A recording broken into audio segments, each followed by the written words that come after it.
December నుండి నేటి వరకు 34,579 కోట్ల రూపాయలు వివిధ పథకాలపై ఖర్చు చేశాం.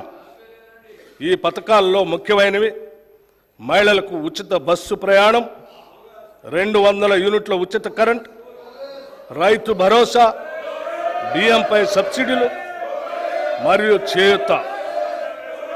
సంక్షేమంతో పాటు మూలధన వ్యయానికి క్యాపిటల్ ఎక్స్పెండిచర్ కూడా అదనంగా 19,456 కోట్ల రూపాయలు ఖర్చు చేశాం.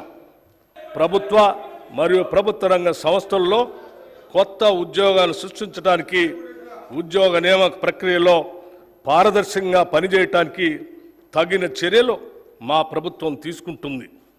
తెలంగాణ పబ్లిక్ సర్వీస్ కమిషన్ సంస్థను సమూలంగా ప్రక్షాళన చేసి వారికి కావలసిన నిధులను మరియు మౌలిక వసతులను సమకూర్చాం. పోలీసు, వైద్య మరియు ఇతర రంగాల్లో ఇప్పటికే 31,768 ఉద్యోగ నియామక పత్రాలని అందజేశాం.